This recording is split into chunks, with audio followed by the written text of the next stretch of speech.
guys? Good. Brought my colleague JA'Ron today. He led on the executive order, so he'll be here to take some of your questions as well. Yes. Stephen.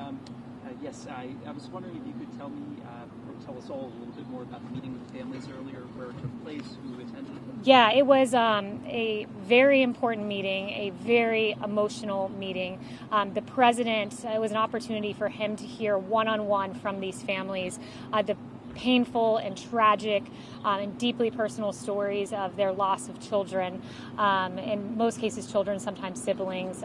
There were a lot of tears, there was a lot of emotion, and the president was devastated. I was just in the Oval Office with him before I walked out, and he said to me, these were devastating stories. I love these families, and I will be helping these families. So he took it deeply personally. It was a very productive meeting and a solutions-oriented meeting, and I'll bring in JA'Ron here, who was also in the meeting as well. Yeah, the meeting really was emotional for everyone that was there to hear the different stories, and I think it was really good for the president to listen and learn from them on what's actually happening in their communities. But what was a real big piece of it is the commitment from the president to deal with each and every one of their different cases to make sure there's justice there. But I think one thing that's extremely important is that for the past 3 weeks we quietly work with these families who were represented by the Reform Alliance to craft this executive order. And so pieces of the executive order deals with some of the situations that the families were in. If you're talking about de-escalation, for example, or training, or the work that we're putting into mental health for co-responders. All of these ideas came from the families, and we got consensus with them in law enforcement.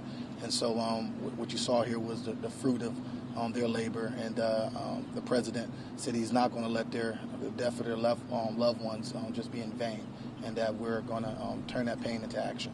JA'Ron, so do you explain why families didn't decide to join the president at the podium for the signing? Was that their choice?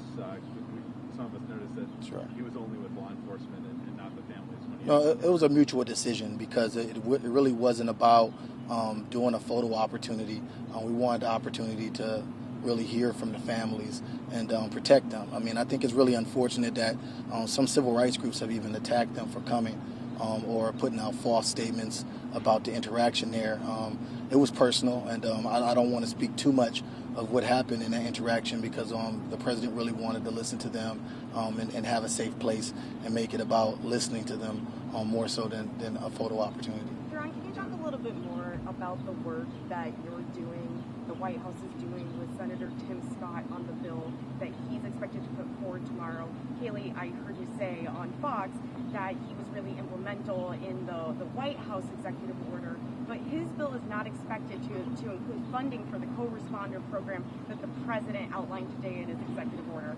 So if you could address both of those things. Sure, but a lot of things like the data collection and other pieces are. I think working through the details is a very fluent situation with the Hill, and so that some of those issues aren't off the table. Again, the Senate is still working through it, and when we see what direction Congress is going in, we'll re-engage.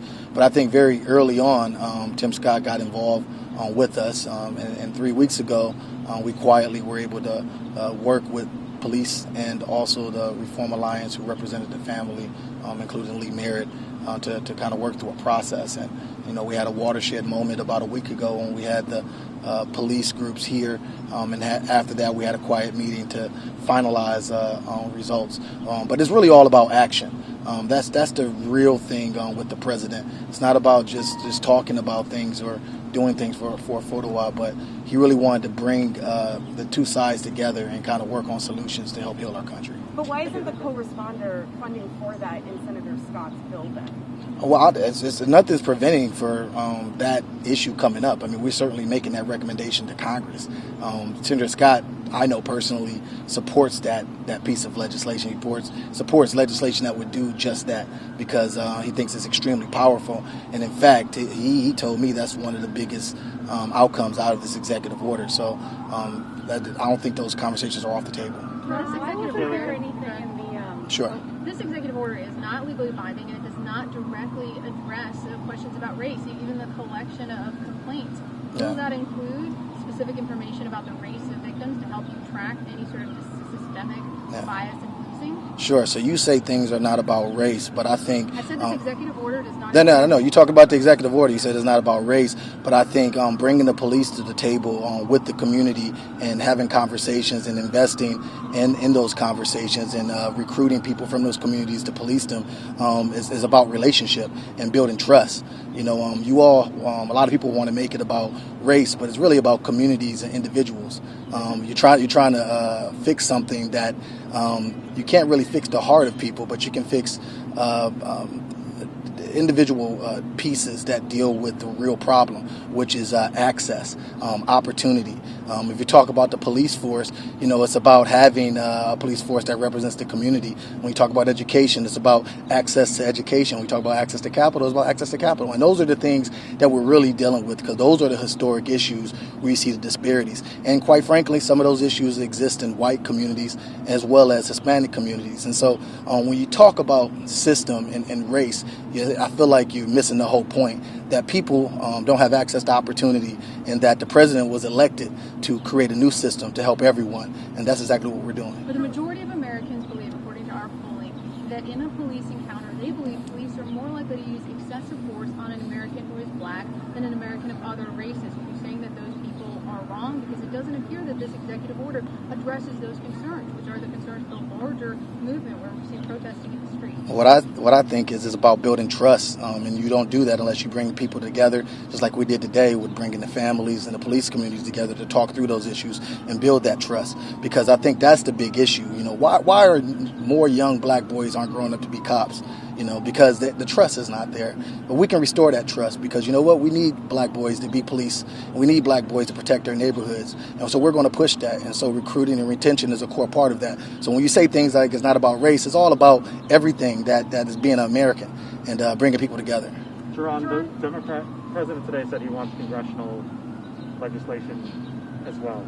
Democrats want to lower the threshold for qualified immunity. The White House says that's a non-starter. So how do you get legislation with that seeming roadblock? I mean, it's just like criminal justice reform. A lot of the criminal justice reform elements didn't move because law enforcement didn't agree with a lot of the pieces. And so let's start on all the things that we agree with and get those things done, because they can be very beneficial. Like you mentioned, the co-responder program.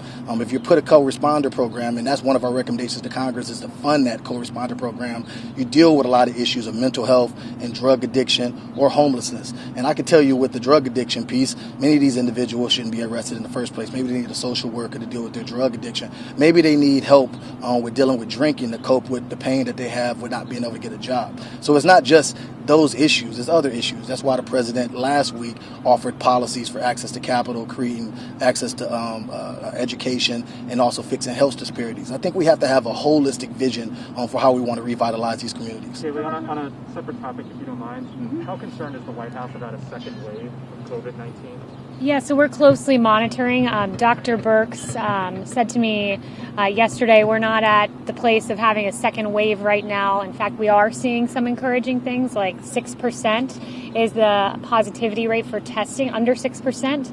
As one of the experts told me, is we want to be under 10%. We're under 6%. We're monitoring places where we see these embers, like the president said, and we put those embers out. Those are little spikes we see here and there.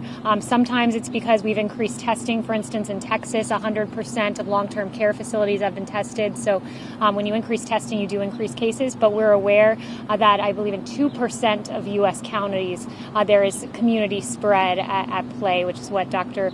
Birx shared with me yesterday. So we're aware of those 2% of counties. We're looking at them, and we're doing everything in our power to make sure it doesn't increase. Is the bar for you 5% or 6%? Because the World Health Organization recommends 5%, and we've heard some within the White House talk about 5%. So we're underneath 6% for the positive rate of testing. I believe it was Admiral Joa who said to me yesterday, we want to be under 10%. We're under 6%. So we're right in line with where we need to be. That was just one expert's metric as to what was a success. But we're under 6%, so we're in a very good place right now. But we're closely monitoring when we see spikes. Yes. Tulsa one of the places you guys are monitoring? The public health officials there feel like they're seeing a rise in cases. Is that an area Dr. Birx is concerned about right now that's trending in the wrong direction? That was not an area that was mentioned to me. I didn't go through every single area of the country piece by piece, but it was not an area that was proactively mentioned to me. With regard to Tulsa and the rally, what I would say is this. We're putting in place measures to protect people, hand sanitizer. There will be masks giving out. When I say we, it's not the White House, it's the campaign that will be doing that. So there will be health measures in place, and we think that everyone will show up to this rally with more than 1 million signups so far, and it will be a very good event. So thank you guys, and we'll have a briefing tomorrow. Kayleigh, will this show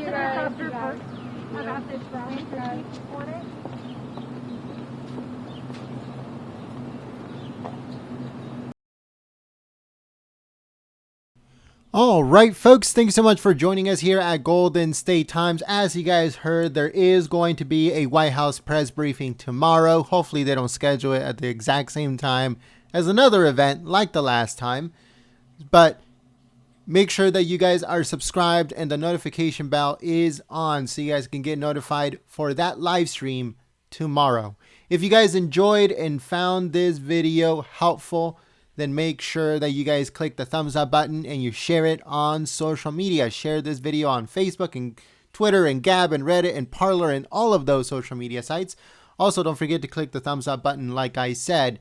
If you want to get notified for future live streams 100% of the time compared to 10% of the time with YouTube, all you have to do is sign up to our text messaging list. To sign up, all you have to do is send the word Trump Live to the number 555-888. Once again, send the word Trump Live to the number 555-888, and we'll add you to our notification list through text message, and you'll get a notification every single time that we go live. Thanks so much, folks. We hope to see you guys here next time. Don't forget to follow us on Twitter at Gold State Times, and visit our website, goldenstatetimes.com.